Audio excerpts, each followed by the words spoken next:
2025년 7월 23일 화요일 새벽입니다. 하나님 말씀은 시편 13편 1절에서 6절입니다.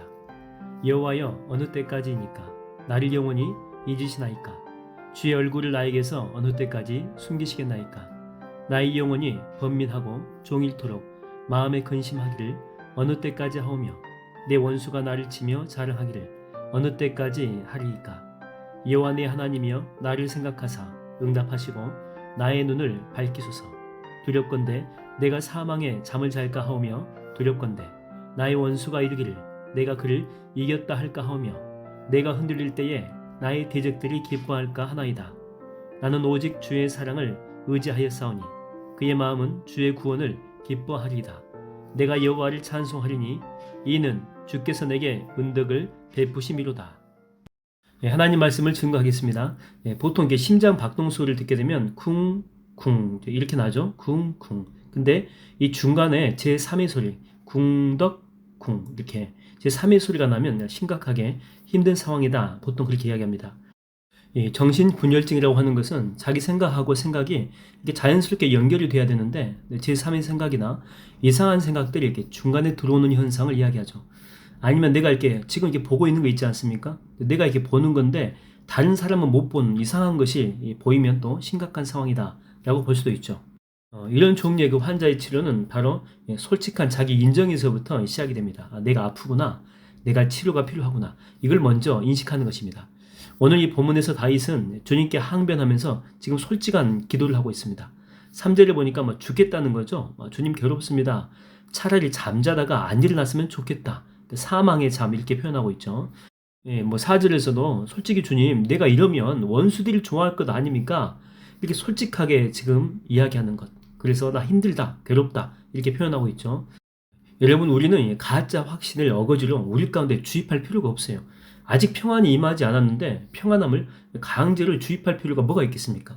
그래서 마음이 아프면 아픈 대로, 괴로우면 괴로운 대로 솔직하게 기도하는 그런 모습이 필요하다라고 하는 것입니다.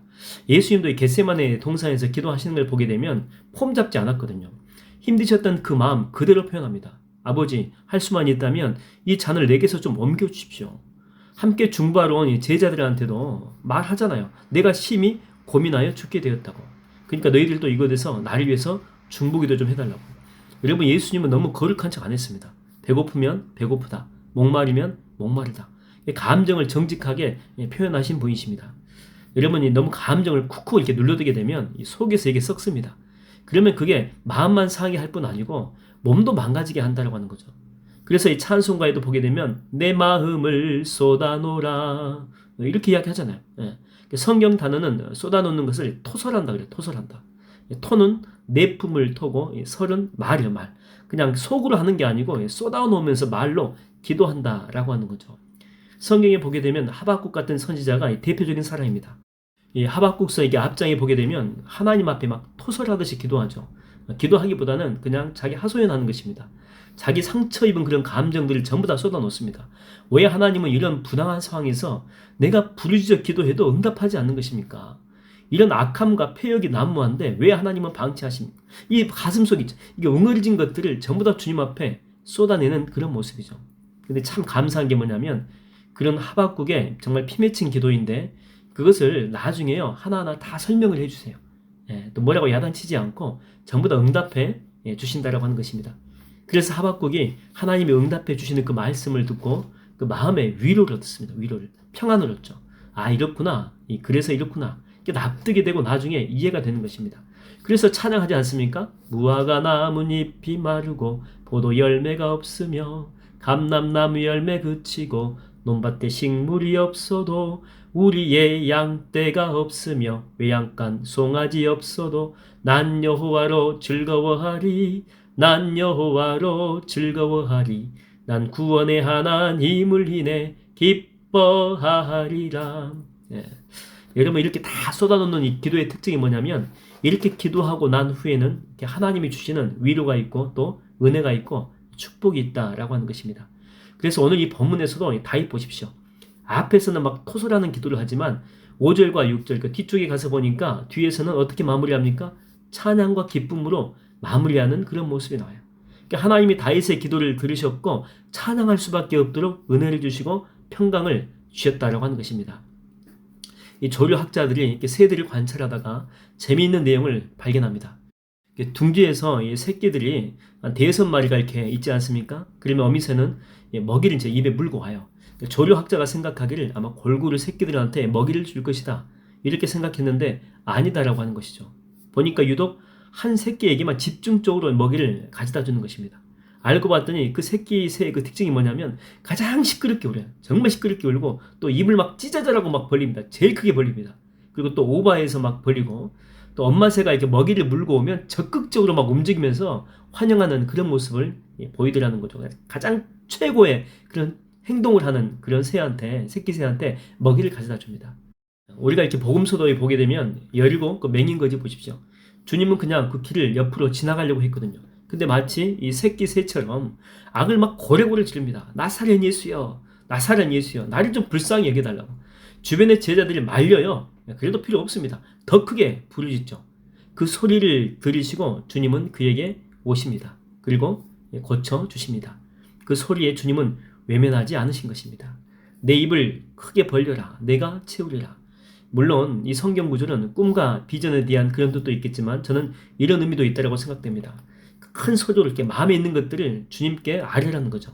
그러면 그 외치는, 기도하는 그 입술 가운데, 그 입 가운데 주님께서 축복의 은혜로 가득가득 채워주신다라고 하는 것입니다. 저는 오늘 여러분들이 이렇게 쏟아놓는 기도를 통해서 하나님으로부터 체험받는 복된 시간이 되기를 주의 이름으로 축원드립니다.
밭에 식물